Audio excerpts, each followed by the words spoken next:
A hulking silhouette slides from river shadow to river shadow, serene, bloated, grazing. But beneath that placid bulk hides a fact that chills. This grass-eating monster bites boats and kills more people than lions. Why does a seemingly placid herbivore become a river assassin? Our question tonight. The river tank that bites boats and kills more people than lions. What makes it so lethal and relentless? Meet the hippo. Hippopotamus amphibius. A contradiction of cud-chewing docility and explosive violence. This video will strip its mystery down to bone, muscle, and dark behavior. It lives in water like a living tank, and on land like a herd of grazers. Its appearance fools us. Its instincts do not. That tension is the heart of our inquiry. Every chapter peels back anatomy, senses, violence, and ecology, asking the same hard question. How does a grass-eater become a river predator that confronts humans with deadly force? Expect teeth that are weapons, jaws that snap like traps, skin built to endure, and behaviors tuned to territorial brutality. Expect cold, efficient strategies hidden in muddy rivers. We will follow sounds and scars, watch yawns like war cries, and listen to why local communities fear the river more than the savanna. This is not nature's niceness. This is survival. From anatomy to social rules, from mating violence to river politics, every detail threads back to our central mystery. The river tank that bites boats and kills more people than lions. Brace for close study. We will name bones and behaviors, measure bite forces, and reconstruct fatal encounters. Silence the sentimental lens. This is a forensic look at raw survival. If you imagine a gentle giant, unlearn it now. The truth binds tender grazing to sudden violence. The reason is written in bone, in muscle, and in riverside culture. Start with the skull, massive, reinforced, with shortened snout and massive jaw muscles. The hippo's head is a battering ram designed for force, not delicate chewing. Beneath the fleshy lips sit incisors and canines that never stop growing. The lower canines curve like sabers.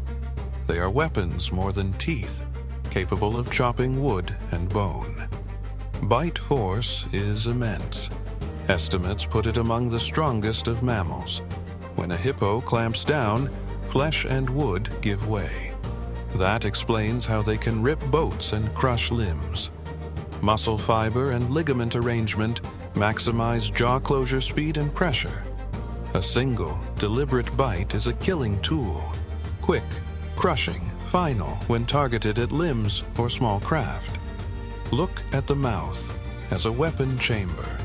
Wide gape, blade-like tusks, and cheek teeth set back to process grass. It's a hybrid of grazer and gladiator.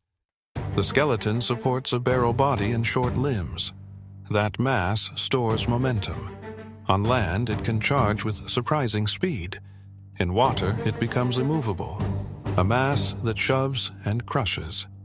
Eyes, ears, and nostrils sit high on the head, perfect for a semi-aquatic life. They allow a hippo to watch and breathe, while most of its body stays submerged and hidden. Skin is thick and sensitive. It secretes a reddish, oily substance often called blood sweat that protects against sun and infection. This adaptation ties them to water and shoreline heat patterns. Their lungs and circulation allow long submersion. Hippos can hold breath for up to 5 minutes, popping up quietly to exhale. That stealth supports ambush tactics near riverbanks. Internally, digestive anatomy is built for fermentation of tough grasses. But digestion cannot explain the violence. The answer lies in aggression circuitry and hormonal responses to threat. The brain is not huge for body size, but limbic circuits for aggression are potent. Adrenal surges and testosterone ignite splitting aggression, necessary for defending territory and mates. Vestibular and proprioceptive systems favor stability in water. That makes a charging hippo difficult to deflect. Momentum plus fury equals lethality when humans or boats interfere. Skin scars and healed fractures are common, bone remodels to survive fights. Their bodies narrate past violence. Each scar is a line in a history of territorial war. Tusks are used not just for display, but for slicing during male fights. They act like blades during face-to-face combat, turning a territorial dispute into a bloody negotiation. Sensory cues matter. Scent, marking, and dung middens tell hippos who belongs where. A human boat that smells wrong can trigger a defensive escalation rooted in chemical communication. Hearing and low-frequency calls travel through water and air. Hippos speak in rumbles, grunts, and bellows, a language that coordinates groups and signals threats, feeding directly into aggressive responses. Anatomy and physiology create a perfect storm. Massive bite, protective skin, aquatic stealth, and aggression wiring. Together, they answer part of the question: why hippos kill so often? Now, combine structure with context. Rivers are narrow. Humans approach in fragile vessels, and hippos see them as intruders. Anatomy makes the response fast, effective, and often fatal. Hippopotamus amphibius embodies evolutionary compromise, adapted to grass, but optimized for territorial defense in water. That duality is the seed of its deadly reputation. Teeth wear tells diet. Canines and incisors show combat marks. In museum specimens, you can read battles of past males. Biology inscribes behavior into bone and tooth. Thermoregulation drives water dependence. Hippos avoid heat by spending days submerged. That forces most social and territorial interactions onto rivers, landscapes where conflict meets humans. Physiology also constrains. They graze at night, return at dawn. These predictable patterns create friction zones with fishermen and travelers, raising encounter probability with lethal outcomes. Bones and behavior explain the force. Ecology explains opportunity. When boats intrude on a hippo's watery highways, anatomy and chance converge into violence. Even their sleeping posture matters. Hippos rest upright in shallow water, ready to rise and charge. That readiness is an anatomical trait chaining them to aggression in the river. So anatomy hands aggression the tools. Physiology demands river life. Ecology hands opportunities. Together, they form the brutal answer to our opening enigma. Observe a hippo yawn, a cavernous gape that displays tusks like flags. That yawn is not hunger. It is a calibrated threat, a ritualized warning before violence erupts. When warning fails, they use charge, a rapid, straight-line assault. In water, the push is devastating. On thin boats, it becomes catastrophic as momentum flips craft and crushes bodies. Hippos bite boats. They bite out of curiosity, irritation, or deliberate attack. Their jaws can shear planks, puncture hulls, and tear seats, turning a night on the river into a tomb. On land, they graze in groups, but in water, they govern strict territories. Boats crossing those boundaries are treated like rival bulls or predators, intrusions to be expelled violently. Nocturnal grazing brings them close to human settlements. These silent nighttime movements mean hippo encounters often surprise people, and surprise is deadly when facing tusks. Hippos are not pack hunters. They are opportunistic defenders. But opportunism against boats looks like predation because humans are small, unprotected, and vulnerable in water. They use the river like a moat. Channels, sandbanks, and narrow passes are ambush points. A hippo can slip beneath a boat, lash out, and leave no chance for escape. Hippos attack fast and withdraw. Many fatalities occur from crushing or drowning after boats capsize. Even if a human survives a bite, secondary drowning or infection often proves lethal. There are documented cases of hippos lifting canoeists, flipping boats, and dragging people underwater. Their weight and grip capacity make rescue nearly impossible in open water. Aggression escalates during mating season and dry spells. Competition for space and mates lowers thresholds for violence, increasing the likelihood that an encounter will become deadly. Juveniles provoke maternal aggression. A small boat near nursing females is treated as a predator. Mothers respond with ferocity unmatched by many terrestrial mammals. Hippos use sound to coordinate aggression. A chorus of bellows signals alarm and gathers allies. That acoustic sociality can turn a single provocation into a group response. They are precise in attack, target limbs, paddle areas, or flip boats to prevent pursuit. This precision reveals cognition tuned to river conflict, not mindless fury. Hippos also scavenge opportunistically. Rarely, they will pick at carcasses or join crocodiles at kills. Not predators, but not averse to meat when chance permits. The ferocity of a mother defending a calf can look like homicidal rage. She will charge anything approaching her young, including boats and people, without hesitation. Hippos can be surprisingly stealthy. Submerged, they move with near-silent propulsion, surfacing to exhale. That silence is deadly for unsuspecting fishermen on calm nights. They also defend feeding routes on land. A narrow river crossing inhabited by hippos becomes a choke point, turning human passage into a hazardous negotiation. Because hippos rely on water for temperature control and safety, droughts concentrate them into shrinking waters. Higher density means more conflicts and more lethal encounters with people. They are surprisingly mobile despite bulk. Hippos can run faster than a human on short bursts. On land, a charging hippo closes distance before you can react. Conflict is ritualized. A yawn, a shuffle, a splash. Only when ritual fails does ritual become ripping violence. Human misreading of signals often causes escalation. Boats humming or lights glinting can irritate hippos.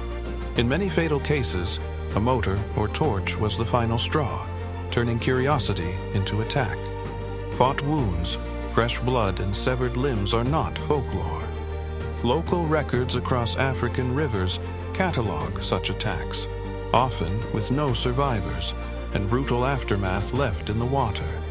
Hippos are not enigmas of malice. They are creatures executing evolved scripts. But those scripts intersect with human vulnerability, producing a tragic, lethal choreography. They sometimes form uneasy alliances with crocodiles around carcasses, but these interactions are fraught. Each species tests the other's boundaries and can spark violent displays. In short, hippos are territorial, stealthy, and equipped with a biomechanical toolbox built for violence, especially against fragile, noisy, intrusive human crafts. Socially, hippos cluster in pods or schools, groups that share stretches of river.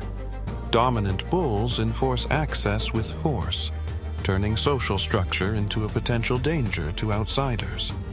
Dominant males control sections of river and the females within them. Their enforcement is physical. Fights with heavy bruising, teeth gouges, and sometimes death for losing males. Intruding males risk tusk-inflicted wounds that fester and kill. Thus, social hierarchy is policed with extreme violence, a constant drumbeat of scars and blood. Females form core groups with calves. These maternal clusters coordinate defense. A group of females can present a wall of aggression against any boat or human approaching too close. Calves stay close to mothers and often ride on backs for short crossings. But maternal protection has a price. Mothers fight fiercely, sometimes provoking fatal strikes against intruders. Social tension peaks in dry season when groups compress around remaining water. Competition spikes, and male-on-male violence multiplies, a social pressure cooker leading to more human conflicts. Despite aggression, hippos show social tolerance within a pod. They bask abreast, nuzzle calves, and coordinate movement. Their violence is targeted, to defend resources, not to annihilate their own. Infanticide can occur when new dominant males take over. Killing calves removes competitors and brings females back into estrus, a brutal reproductive tactic seen across some populations. For humans, social coordination means multiple hippos may respond to a single provocation. What looks like one attack can quickly escalate into a group assault from underwater. Communication includes splashes, head slaps, and mock charges. Observers often miss these subtleties until it's too late. Misreading a display turns ritual into real violence. In some rivers, hippos tolerate human activity. In others, they attack consistently. Local memory and learned responses play a role. Hippos remember disturbances and retaliate accordingly. Hippo groups also defend feeding grounds on land. A man or herded cattle cutting across a nocturnal route can be met with surprise charges from hidden hippos. Aggression begets aggression. When communities respond with persecution, hippos become more nocturnal and secretive, increasing surprise encounters and deepening conflict cycles. Predators rarely kill adult hippos. Crocodiles and lions avoid full-grown bulls. This scarcity of natural predators tilts interactions toward intraspecies conflict and human confrontation instead. Ultimately, their social lives are governed by water and breeding, and those governs are what turn a grazing mammal into a dangerous river sentinel against any perceived intruder. Reproduction is messy and violent. Males compete viciously for access to females. Copulation often occurs in water, and fights after mating can leave rivals maimed or dead. Gestation lasts about 8 months. Mothers give birth to a single calf, usually in water. A newborn must instantly negotiate mothers, herd, and river, a perilous aquatic debut. Calves are precocious swimmers. They suckle underwater and surface with mother. Yet early life is dangerous.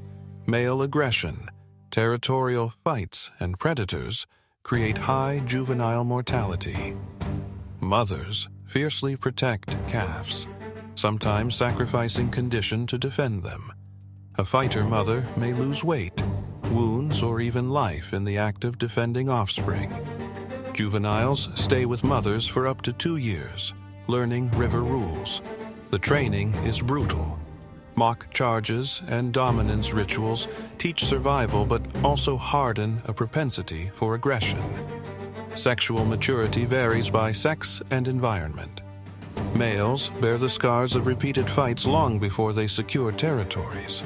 Their bodies are records of reproductive aggression. Breeding seasons see spikes in violent encounters with humans. Increased male competition raises territoriality and unpredictability, feeding directly back into the central mystery of lethal attacks. Hippos live around 40 years in the wild, longer in captivity. That longevity combined with repeated cycles of conflict means wounds, scars, and behavioral rigidity accumulate over decades. Reproductive skew favors dominant males, and turnover can be violent. New bulls often kill calves to bring females back into fertility, a grim evolutionary calculus. Reproduction and life history engrave aggression into hippo populations. That life story makes them dangerous guardians of rivers, a legacy handed down from one brutal generation to the next. Ecologically, hippos are ecosystem engineers. They graze vast areas nightly, shaping plant communities and transferring nutrients from land into rivers via dung, reshaping aquatic productivity. Their dung feeds fish and invertebrates, sparking food webs downstream.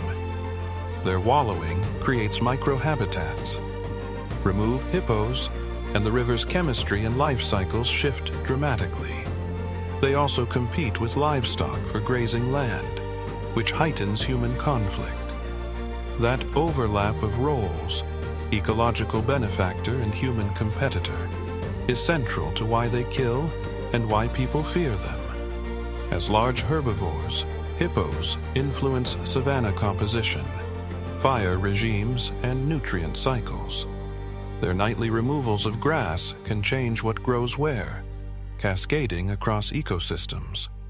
When hippo populations collapse, rivers often suffer algal blooms or shifts in fish communities. Their presence stabilizes certain aquatic systems, even as their behavior threatens local humans. They are also vectors for disease. Their feces can change water quality and propagate parasites. This adds a hidden layer to human-hippo conflict that goes beyond immediate violence. Hippos interact with predators indirectly. By monopolizing water and space, they influence predator distributions and force lions and crocodiles into different hunting strategies. In short, their brutality coexists with indispensable ecological functions. They are both architects and executioners in riverine landscapes, a paradox that complicates conservation. Human land use intensifies overlap. Farming, dams, and boating routes concentrate interactions.